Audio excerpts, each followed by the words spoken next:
asalaamaaleykum sunu mbokk internet yi ñu ngi leen siyaar baax di leen nuyu ñu ngi fii ci FM TV dalal fi nga xam ni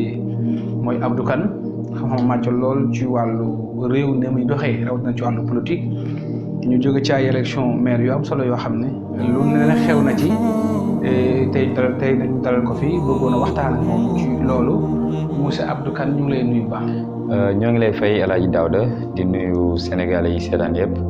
di nuyu kilifa diine kilifa aada yi di nuyu suñu wajur di nuyu bépp citoyen sénégalais d'ici et de la diaspora merci. waaw monsieur Abdou gis nga li xew ci élection maire yi mu mel ni rek loxo dafa jib ca kaw daal di jooy ndax du muy métti yi nga xamee ni waa Yewwi Askan Wi mën nañu ko parti au pouvoir si wàllu maire yeeg élection yeeg commune yu bëri yoo xam ne mën nañ ko ñàkk. loolu tey en tant que borom xam-xam lan mooy sa xalaat ci loolu ak lan moo ko waral. waaw jërëjëf Daouda pour question bu am solo boobu je pense que loolu moom c'est un constat boo xam ne képp kuy Sénégalais def nga ko mooy que ni Yewwi Askan Wi vraiment surprendre na sur toute la ligne parti bi nga xam ne mooy parti Benno Bokk Yaakaar loolu nag li ko waral bari na et je pense que warul sax nekk une surprise pour Benno Bokk Yaakaar parce que gis nañ bu baax a baax tout ce qui s'est passé précédemment tout ce qui a précédé les élections taxawaay bi nga xam ne taxawaay sénégalais yi am nañ ko vis-à-vis d'eux et vis-à-vis de cette grande coalition qui est Yewwi Askan Wi d'abord il faut dire que les émeutes qui se sont passées ont lourdement affecté le régime et ont redistribué les cartes daf ci bokk parce que dafa am ay émeutes yu fi am ay rayante des citoyens des innocents perte ci seen bakkan te lu ci ëpp loo xam ne nguur gi mënoon na ko arrêté loolu def ay frustration ci nit ñi événement mars yi tamit ça a beaucoup parlé te dafa des ci bopp yi ba léegi ak yu bari des fratricides yoo xam ne am na fi donc et d'abord à l'intérieur de Benno Bokk Yaakaar même je pense que le terme de Benno c'est galvaudé maintenant maanaam ñoom seen biir bennootuñu parce que dañ doon xeex à l'interne c'est-à-dire il y a eu une implosion c'est-à-dire une explosion intérieure dans Benno Bokk Yaakaar loolu bokk na ci li indi lii am na ñoo xam ne dernièrement sax da nga yaakaar ne ils sont alliés mais juste dañ doon bañ le président de la République sanctionné leen moo tax ñu jëfe ndigalam mais en réalité ils n'étaient pas satisfaits par les choix qui ont été faits au niveau de leur commune et au niveau de leur ville moo tax donc qui dit donc que defuñu ay vote sanction c'est bien possible parce que y a des gens qui sont tellement rancuniers qui ont tellement l'esprit revanchard que lu leen mënti dal wala lu leen mënti affecté rek dañ koy bëgg di rattraper dans le futur. d'accord mais Abdou juste rek benn question bu ndaw parce que may dégg ñu bari ñu ni dañoo def vote par sanction te ma jàpp ni est-ce que nekkul Sénégalais ñoo yeewu ñoo jël seen propre responsabilité war a tànn kan moo leen toogal seen gox ndax dañu seetlu ne dëgg ëmbër yi passé muy nawet yi passé yu bari yoo xam daal nit ñi dem nañ ba am naqarlu ci seen localité yi est-ce que nekkul nit ñi jël responsabilité boobu pour aussi mën a tànn seen maire. alors loolu tamit lu ñu mën a wax la c'est-à-dire il y a eu un éveil de conscience nationale et globale loolu c'est la première chose te loolu li ko waral mooy la communication de Yewwi Askan Wi a passé parce que boo xoolee communication bi ni mu doon tawee bu fekkee yaa ngi def approche communautaire di recevoir di am ay retours de la communauté di nga xam ni tendance bi c'était vraiment favorable à l'opposition je vais dire généralement te tamit urne yi lu ñu wax urne yi lu ñu génnee mooy c'est un tout sauf Macky en réalité c'est ça parce que gars yi vote élection présidentielle sax lañ def élection locale yi en réalité parce que am ñu bari boo génnee lan lañ lay wax Sonko moo gagné Macky Sall lañ gagné donc ñu am ñoo xam ne comprendre ñu enjeu local bi. kon daal diggante Sonko ak Macky Sall la ko diggante Sonko ak Macky Sall la ñu bari voté am ñoo xam dañuy ñëw ne la man bulletin wu Sonko laa soxla nu mu mel wala bulletin wu opposition bi nu mu mel wala bulletin wu Yewwi Askan Wi nan la mel wan ma ko rek man. te tamit am na candidat yu bari yoo xam ne ils sont portés par la coalition Benno Bokk Yaakaar te loolu moo nekk leur frein. loolu moo nekk leur limite parce que bu fekkoon dem nañ individuellement mën nañoo am lu bari mais Sénégalais yi il faut dire que dans ces élections là dañ doon méfier il avait une attitude de méfiance par rapport à ce bulletin marron beige de Benno Bokk Yaakaar c'est ça la réalité. mais da nga yaakaar daal nit ñi comme ni mu la ko waxee léegi dafa mel ni jël élection yi maire yi jàppal diggante Sonko la ak ki nga xam ne moom mooy Macky Sall mais Abdou damay ñëw sama deuxième question ci wàllu Yewwi Askan bi laa jëm que buñ ne Yewwi Askan dañ naan ay opposition yu daje ay parti yu daje ay mouvement yu daje donc ñoom ñoo boole seen doole tuddee ko Yewwi Askan bi est-ce que en tant que yow borom xam-xam ak analyse yu am solo yi ngay def est-ce que jàpp nga ni loola mën na continuer ba élection 2024 wala am nga yaakaar ne diggante war na mën a tas définitivement. Il faut dire que en tout cas am nañ ñoom seen réponse c'est-à-dire l'opposition je pense que wala war na leen jàngal lu bari mooy d'abord que ni ñoom pour que ñu mën a battre parti au pouvoir il faudra que ñu regrouper wu il faudra que ñu def un tas bi uni et solide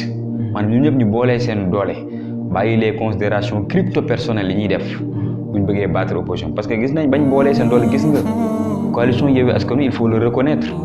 c'est une coalition très puissante donc doole jooju noonu ñu am d'abord mooy entité yu ko constitué xam nga boo jëlee ku mel ni PUR ñoom tey jii ñoom consigne de vote la ñuy joxe da ngay laaj les électeurs de PUR dañ la man je m'en fous kan moo mën a nekk candidat wu commune bi wala ville bi l'essentiel mooy sama sëriñ danaan ma kii laay votel kooku laay votel kon ñooñu coalition bu ñu dugg ak doole ji ñu am loolu c'est une grande force l'autre chose mooy nga jël le cas de Khalifa Sall mais Khalifa Sall moom mësa moom Dakar donc moo tax loolu mën na justifier la victoire écrasante de Barthélémy Diaz sur comment il s'appelle Diouf Sarr Abdoulaye Diouf Sarr parce que justement Khalifa Sall kenn mësu ko gagné Dakar parti au pouvoir def nañ pexe yu ne envoyé nañ fa leader bu ne dernièrement même Mimi Touré nga xam nekkoon na premier ministre moom la gars yi gënoon yaakaar mais Khalifa da koo battre comme pas possible te Khalifa il est natif de Grand Yoff kenn mënu ko fa gagné fal nañ ko fa en 1996 falaat ko fa en 2009 avant muy nekk maire de Dakar donc kooku Dakar yëfam la donc bu bokkee ci benn coalition bu porté un candidat donc mën nañu am yaakaar que ni coalition boobu mën na remporter waat victoire. mais su ma la déggee dafa mel ni da nga ne Yewwi Askan bi bu ñu àndee ci ni ñu àndee nii que mën nañu continuer élection présidentielle yi ñëw mu ñu mën a am dara j'espère que loolu la ko non loolu mooy li am mais le problème mooy est-ce que ils vont garder cette pérennité là est-ce que nii ñu booloo nii est-ce que dina mën a dem ba élection présidentielle. dina mën dem ba peut-être loolu tamit xam naa ne. waaw loolu kanam comme dégg nañ sa waxtu bi dinañ ci bàyyi xel. maintenant kon ñu ngi leen di bàyyi xel rek lu ci mën a am rek yaakaar naa ne di nga ci ñëwaat ñu leer ci ponk yu am solo mais ak sama dernière question dafa jëm ci localité wala commune wala zone bi nga xam ne yow ci nga nekk muy Guédiawaye mu ci tamit commune bu Golf Sud aussi tamit foofu mu am lu fa xew mu dem ba Ahmed Aïdara bi nga xam ne xamee woon nañ ko ci ay cœur de cœur ci wàllum télévision tey mu dem battre rakku Macky Sall loolu mu nekk mbir mu doy waar avant ma ñëw ci commune bu Golf Sud mais loolu Abdou sa analyse lan la. waaw mooy li ma la wax léegi rek gis nga pour dire vrai gis nga képp ku mënoon a nekk candidat wu Yewwi Askan Wi tu allais gagner ces élections moom laay wax barki démb avec des amis ma ne leen même si Balla Gaye 2 était tête de liste majoritaire de la coalition Yewwi Askan Wi day remporter élections yi à Guédiawaye parce que c'est ça la réalité gars yi voté wuñ pour les individus qui se sont présentés du loolu parce que politiquement loolu c'était pas prévu du loo xam ne mënoon nañ ko xalaat Ahmed Aïdara ñëw gagné Alioune Sarr parce que politique loolu dafa la bett nañu bari ñoo mais man mën na bañ a bett parce que comprendre naa puissance bi nga xam ne moom la Yewwi Askan Wi am au préalable te que loolu moo manifesté wu. kon yow da nga jàpp ne du Ahmed Aïdara lañ voté. du Ahmed Aïdara en personne. yeneen candidat yu si bari tamit du ñoom en personne lañ élire te ñoom tamit lu ñu war a bàyyi xel la ñoom buñ bew bu ñu commencé di xoggaliku jàpp ni ñoom askan wi ñoom la ñu wóolu jox leen askan wi faluñu leen de askan wi xam ak ñan lañ fal coalition bi la ñu àndal coalition bi la ñu votal am ñoo xam ne xamuñu sax ndax Ahmed Aïdara mooy candidat foofu. xam ñoom dañu boo demee ci yenn communes yi xamuñu sax kii boo jëlee le cas de Parcelles Assainies bari na ñoo xam ne ki ñu voté xamuñu ko dernièrement tu entends des retours ñu naan la ndekete kii c'est un locataire moom lañu fal mais Go Faye nekkoon fa yàgg fa à la limite sax loolu moo tax mu def liste parallèle parce que dafa yaakaar dañu ko investiruñu ko mais tendance bi c'était défavorable à lui parce que justement Yewwi Askan Wi moom porté candidature l'autre là soxna si ko yaakaar naa ne moom moo gagné maire bu Golf Sud mais am dafa laa bëgg a ñëw tuuti muy li am Golf Sud muy Lat Diop muy Amadou Fall ak ñi fa nekkoon ñëpp bokkoon APR soxna si ñëw gagné leen duma leen ci loolu est-ce que xalaatoon nga ne Lat Diop mën na ñàkk maire bu Golf Sud. waaw ñi nga xam ne moom xam nañ politique dinañ xam ne politique moom politique dafa nekk loo xam ne c'est pas très logique moo tax politique boo ciy dox il faudra nga am une intelligence di am réserve mais Lat Diop je pense que il a eu la surprise de sa vie il faut le dire ainsi parce que Lat Diop à un moment donné da ngay jàpp ni sax moom na Golf Sud ba pare et c'est très dangereux pour sa carrière boo xam ne dem nga xëccoo ville gagné woo ko nga ñëw wàcc ba commune di xëccoo candidat boo xam ne c'est sa première élection moo ñëw battre la et lourdement ak malgré moyens yu mu am yëpp ak moyens ak millions yu mu distribué c'est ça qui est malheureux yow même boo àndaloo moom parfois da nga koy ñeewantal quoi qu'on puisse dire mais Lat Diop il est très social am na lu bari loo xam ne defal na ko waskanu Golf li mu séddale ci ay xaalis li mu yóbbu ci ay nit Makka li mu def ci social moo tax à un moment donné yaakaarul woon ku ko yeewoon 4 heures demee ne ko Lat Diop doo gagné Golf Sud mu ne la dama toog xamoo li ngay wax te niñ ko gagné dafa doy waar. mais Abdou est-ce que nekkul ni Sénégalais yi ñoo yeewu léegi ne alal taxul ñu dénk nit seen. mais affirmatif c'est-à-dire ñoom tamit loolu dina leen jàngal leneen. c'est-à-dire ñoom il faudra ñu prôner un leadership. un leadership qui est indépendant du cadre financier. maanaam mën a convaincre nit ñi nawlonte ak nit ñi. parce que Lat Diop à la limite retour yi ngay am ci population bi mooy lan Lat Diop il est arrogant. Lat Diop il ne respecte pas la population ñu bari bokk ñi nga xam ne faraluñ ko loolu la ñu wax Lat Diop dañ naan la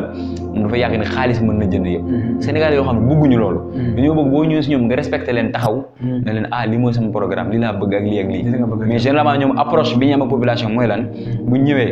ñaata ngeen soxla 10 millions dinaa leen jox 10 millions dinaa leen jox 1 million dem nga sa yoon doo leen wax dara loo xam ne day wane ni ñoom ay doomu aadama lañ. day mel ne yow ay instruments lañ yoo xam ne da nga ñëw marchander leen. d'accord pare dem sa yoon. et c'est vraiment une leçon. historique qu'ils vont apprendre. d'accord monsieur Abdou Kane yaakaar naa ne li ñu ci jërloon ci waxtu da ci yam képp dafa jeex mais tamit dañ la may quelques secondes donc lan ngay tëjee li nga xam ni moom moo xewoon globalement. waaw li may tëjee rek mooy coalition Yewwi Askan Wi dañu xam ne askan wi wóolu nañ leen jox leen seen bopp dénk leen seen bopp. parce que nous yëpp dañoo fipp ils ont beaucoup parlé wax nañ ils ont baratiné gars yi jël nañ lépp teg ko seen loxo wala boog li ëpp teg ko seen loxo léegi nag war nanoo góorgóorlu ñoom ñu liggéey te nag Yewwi Askan Wi lañ wax mais ñun li ñu yàgg a gis xam nga mooy Yewwi Askan Wi yomb na